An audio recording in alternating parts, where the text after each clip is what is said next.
Hi friends, ഏവർക്കും easy learn P S സിയിലേക്ക് സ്വാഗതം. നമ്മളിന്ന് 2023 10th ലെവൽ മെയിൻസിൻ്റെ ക്വസ്റ്റ്യൻ പേപ്പറാണ് ചെയ്തുകൊണ്ടിരിക്കുന്നത്. നമ്മൾ ചെയ്യുന്നത് 034 ആണ്. അപ്പോൾ നമുക്ക് പെട്ടെന്ന് തന്നെ തുടങ്ങാം. അറിയാവുന്നവർ സ്വന്തമായിട്ട് ചെയ്യുക, എന്നിട്ട് ആൻസർ മാച്ച് ചെയ്ത് നോക്കുക. അറിയാൻ മേലാത്ത പോയിൻറ്റ്സ് എഴുതി വെക്കുക. അപ്പോൾ നിങ്ങൾക്ക് എത്ര മാർക്ക് സ്കോർ ചെയ്യാൻ സാധിക്കുന്നുണ്ടെന്ന് മനസ്സിലാക്കാം. ഓൾമോസ്റ്റ് എല്ലാ ക്വസ്റ്റ്യൻസും ഒരു 8 ക്വസ്റ്റ്യൻസോളം റിപ്പീറ്റഡ് ആയിട്ട് തന്നെയാണ് വരുന്നത്. ഇങ്ങനെ കണ്ടിന്യൂസ് ചെയ്യുന്നത് വഴി നിങ്ങൾക്ക് എന്താണേലും ഉപകാരപ്പെടും. അത് 100% ഷുവറായിട്ടുള്ള കാര്യമാണ്. അപ്പോൾ നമുക്ക് പെട്ടെന്ന് തുടങ്ങാം. We have moved dash from that location. We വരുമ്പോൾ എന്താണ് വരുന്നത്? ഓപ്ഷൻ ഏതാണ്?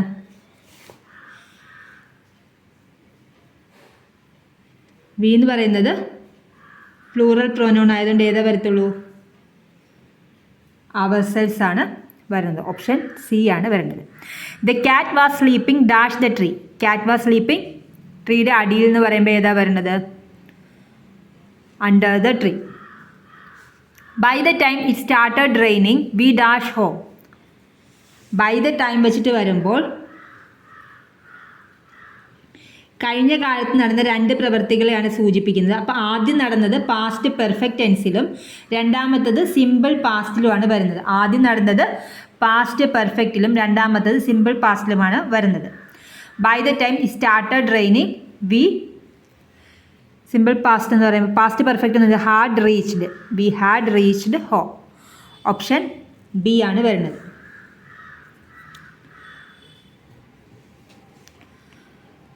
Next one, I dash play violin when I was a child. ഇപ്പോൾ ഏതാ വരത്തുള്ളൂ?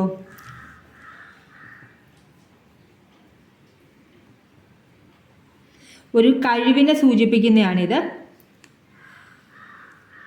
ചൈൽഡ് ആയിരുന്നപ്പോൾ വയലിൻ വായിച്ചിരുന്നു എന്നുള്ളത് ഒരു കഴിവിനെ സൂചിപ്പിക്കുന്നതായതുകൊണ്ട് ക്യാൻ അതാണ് വരുന്നത്. ക്യാനിൻ്റെ പാസ്റ്റ് ഏതാ വരത്തുള്ളൂ? കുഡേ വരത്തുള്ളൂ.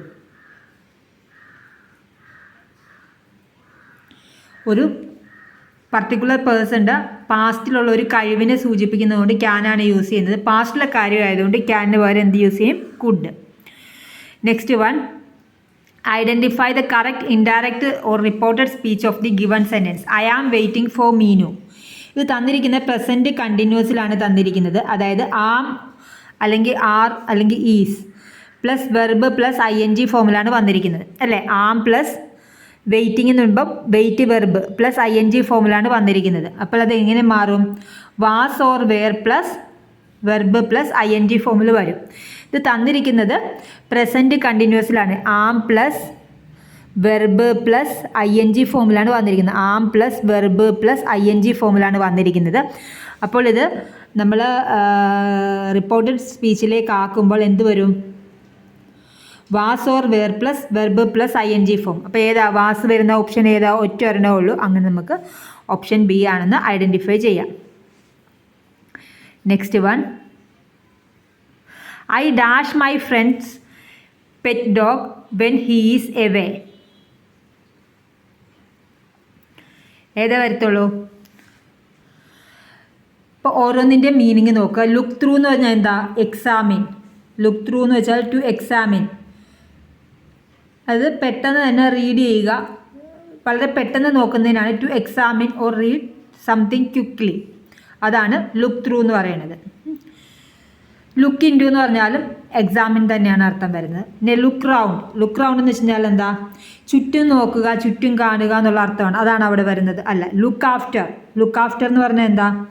To take care of. അപ്പോൾ ഇതിവിടെ ഉത്തരം വരുന്ന ഏതാ? Look after. To take care of my friends pets dog when he is away. അപ്പോൾ എന്താ? I look after my friends pets dog when he is away. Look after ആണ് അവിടെ answer ആയിട്ട് വരുന്നത്.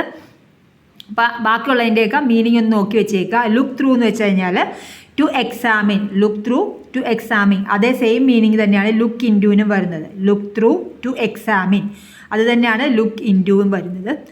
ലുക്ക് റൗണ്ട് എന്ന് വെച്ചാൽ ചുറ്റും നോക്കുക എന്നുള്ള അർത്ഥത്തിലാണ്. Look to grow through a place in order to see what there is. നമുക്കൊരു സ്ഥലം ചുറ്റി കാണുക എന്നുള്ള അർത്ഥത്തിലാണ് ലുക്ക് റൗണ്ട് എന്ന് പറയുന്നത്. ലുക്ക് എഹെഡ് എന്ന് പറഞ്ഞാൽ എന്താ? ലുക്ക് എഹെഡ് എന്ന് പറഞ്ഞാൽ to think about future. Look ahead എന്ന് പറഞ്ഞാൽ എന്താ? To think about future. The kings eldest son is the dash to the throne എന്ന് പറഞ്ഞു കഴിഞ്ഞാൽ അടുത്ത അവകാശി എന്നുള്ള അർത്ഥത്തിൽ വരുന്ന ഏതാ? HEIR ആണ് വരുന്നത്, ഹെയർ. ഇനി നെക്സ്റ്റ് വൺ വരുന്നത് ഈ ഹെയർ എന്ന് വെച്ച് കഴിഞ്ഞാൽ ഒരാൾ മരണപ്പെട്ട് കഴിഞ്ഞാൽ അടുത്ത അവകാശി എന്നുള്ള മീനിങ്ങിലാണ് HEIR വരുന്നത്. HAIR എന്ന് വെച്ച് കഴിഞ്ഞാൽ എന്താ? ആ ഹെയർ എല്ലാവർക്കും അറിയാമല്ലോ. പിന്നെ HIRE ഹയർ എന്ന് വെച്ച് കഴിഞ്ഞാൽ അത് ഇൻ്റർവ്യൂ ഒക്കെ നടക്കുന്നതിന് പറയുന്നതാണ് ഹയർ.